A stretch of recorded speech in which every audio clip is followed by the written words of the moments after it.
because, nope, I don't want green screen. Nope, fuck, I don't want this. Nope. Nope. I don't want this. Pin to live stream, no. Just want nothing. Alright, whatever. I don't know why it's like this. Fuck. None. Okay, bad.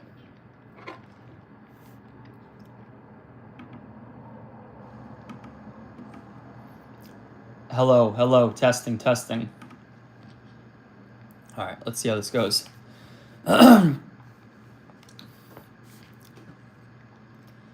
Charles Darwin proposed the theory of evolution in 1859. Charles Darwin proposed the theory of evolution in 1859. Today, however, I have to break the news that humans are currently de-evolving. Mr. Darwin proposed that environmentally advantageous traits propagate over time, but as you've probably noticed, the traits that made us Earth's apex predators, the traits that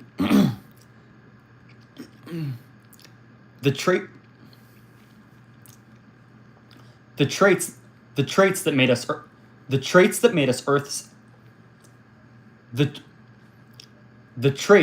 Earth's apex predators are starting to disappear.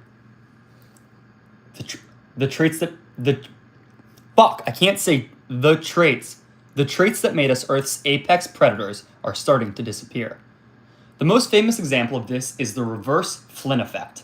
Studies from Norway and the US show a steady decline in average IQ scores between 2006 and 2018 in key categories like math, visual problem solving, and verbal reasoning. Researchers point to a few potential causes. The shift in education towards standardized testing, away from critical thinking, the proliferation of social media and smartphones causing shorter attention spans, and the increased consumption of ultra-processed foods in our everyday diets. What do poor education, addictive technologies, and artificial foods all have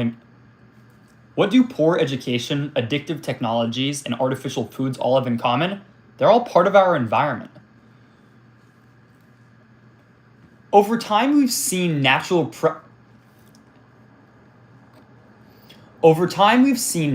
pressures virtually disappear in developed countries. This creates a world where survival becomes decoupled from intelligence, foresight, and physical health. This is not unprecedented in biology. When animals enter stable, predator-free environments, they often undergo regressive evolution. Examples of this include flightless birds like penguins or cave fish who lose their sight as they live in total darkness. But humans are different from these other examples in one critical way. We are the first species to radically redesign our own environment. Beavers build dams, woodpeckers drill nesting holes, but these changes are trivial compared to what humans have done. The environment we have created is exerting a pressure on us, but instead of it making us stronger, it's making us weaker.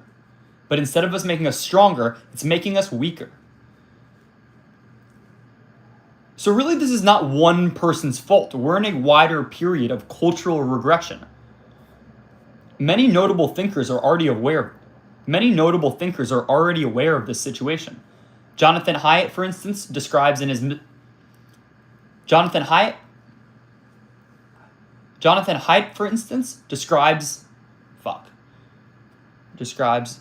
this as mistaking discomfort for danger. Jonathan Haidt, for instance, describes this as oh my God. Jonathan Haidt, for instance, describes this as mistaking comfort. Oh my God, guys, this is the raw reality of making YouTube videos. Jonathan Haidt, for instance, describes this as mistaking discomfort for danger in his book, The Coddling of the American Mind, as well as Neil Postman, who warns that a culture dominated by entertainment will lose its capacity for serious thought, described in his book, Amusing Ourselves to Death. Our values increasingly have become infantile, oriented around comfort, validation, and avoidance of difficulty. Like with all things, Nietzsche saw this one coming. He stated that God is dead. He stated that God died. He stated that God died with the Enlightenment, and that humans have nothing to replace God,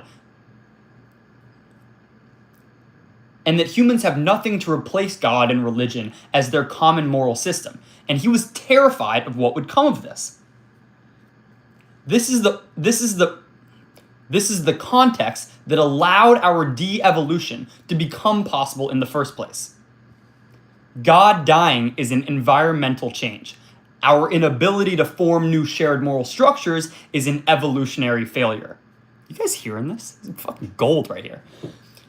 Emily Durkheim, writing shortly after Nietzsche, proposed the term anomie, which speaks to the breakdown of shared social frameworks that lead to moral deregulation and individual confusion.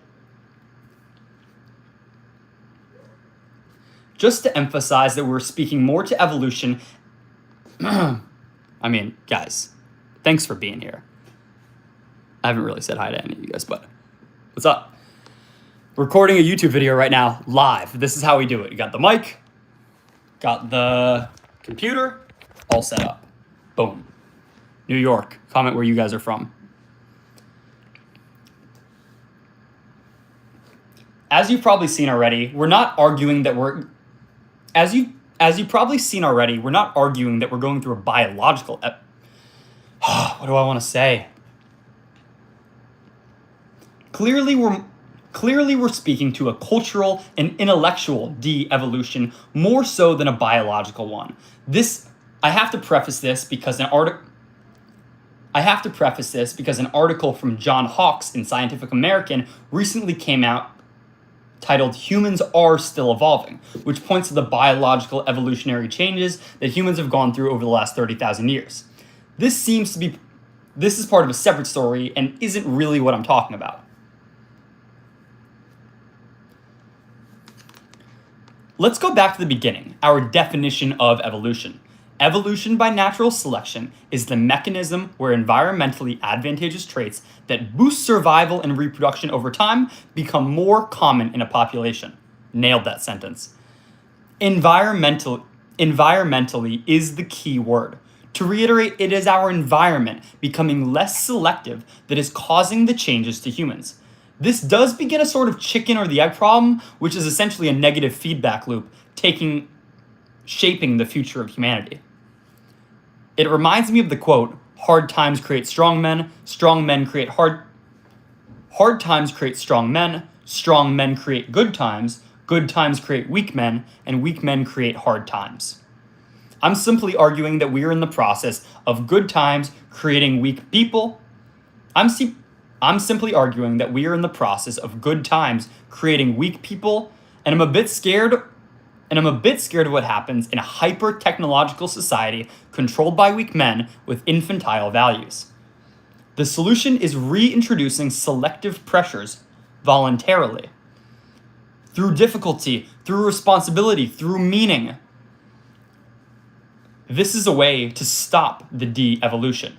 It means designing cultures, institutions, and most importantly, personal lives that reward depth over distraction, wisdom over comfort, and responsibility over entitlement. And lastly, as a preface to this entire video, this all hinges on the definition of evolution. I know that evolution is not purely linear. I know that it doesn't always lead to creatures becoming more complex. I'm making a broader point about the factors in society that are causing us to become worse versions of ourselves. This is a subjective take, and I know I'm framing it objectively, but you gotta work with me a little bit here. I hope you understand. You're the best teacher, not gonna lie. Oh, thanks, bro. That's sick. Where are you guys from? Like one of my old Sunday school teachers. Okay, cool. Did you ever work at a Sunday school? No, I didn't. I never worked at a Sunday school. There's 4 people here, buddy. Okay. Mr. Tongue Twister over here said hi, hello. All right, cool. Got some people in the chat. What have you guys been doing today? I got home from work just now. Had an office Christmas party, pretty lit. And now I'm recording this YouTube video. And the title is, if you guys haven't guessed, Why Humans Have Stopped Evolving. The reason why, I don't know if you guys have all been in here since the beginning, but I'm basically saying that there are a bunch of environmental factors like fast food, social media, and like consumerism at large, I guess, that cause people to stop like suffering, and that suffering and difficult things is what creates those pressures create people to become, stronger, more complex things. There are definitely going to be people that are pissed with like my definition of what evolution is. But I don't know. I think it makes sense. And what you really need to do to stop this is, all self-improvement. It's to work out. It's to read. It's to study. It's to be spiritual. It's to be grateful. It's to be kind to people. It's the basic, it's brushing your teeth. These are the things that you have to do in my book to be a good, respectable person. You have to, it's just part of it. If you're not a nice person, if you're not happy, that's, I don't know. I can't get down with that. But yeah, that is me recording Why Humans Have Stopped Evolving. And hopefully I'll post it soon with some fire visuals. So, Dylan, good to see you, bro. And hope you're well. And I'll catch you guys later. Peace.